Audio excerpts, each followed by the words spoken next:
Oh, hey there. Now, typically when people see me, they say, John, you don't look very intelligent.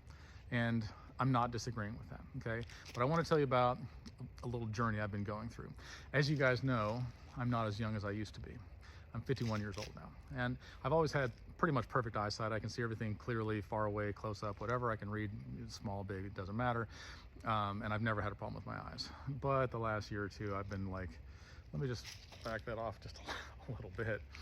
And I've been having some pretty bad headaches, and so I've been looking into different things that may cause my headaches. And my mom was like, get your eyes checked. I'm like, I'm not old.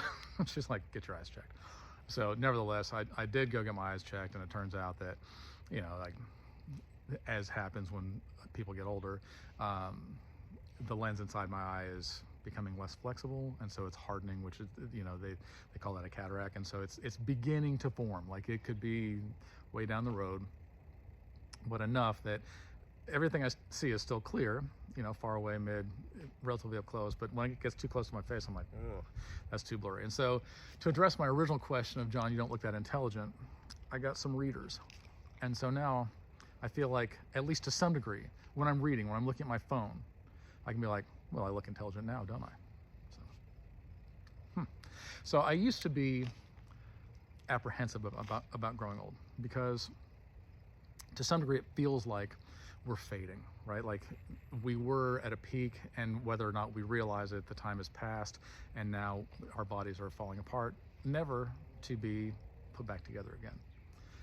But when that started happening to me, I had to come to grips with some stuff in my own heart, in my own head. And I realized, yeah, our bodies are fading, but it's not forever. If you want, you see all these trees back here? I've got 100 trees on my property.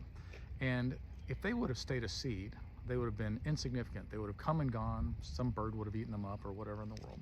But instead, they died to themselves, and they became something so much more. And so although there is a part of me that is like, I'm sad that I'm fading, there's another part of me that's like, God is putting me in a place where I can be planted, not buried, but planted, and grow into something so much bigger than I could have possibly ever imagined. And so I'm grateful for that. And even though my body fails, even though my body starts to fade and to fall apart, and I'll inevitably have more surgeries as I get older and have to possibly take more stupid pills for whatever in the world reason, that's not what really matters, right? Because just like John the Baptist said, I must decrease so that he can increase. And Paul said that God was talking to him and said, my strength is made perfect in your weakness. And so because of that, I don't brag about all the amazing things I can do, because I realize how fragile we are. I realize how fragile life is. We think that we're at the top of everything and we could drop in a second. We're very, very fragile. Invest in the things that matter in your life. And I'm not talking about money. I'm talking about invest in relationships, and invest in your relationship with God. Get that part right, and all the other things will fall into place. I love you.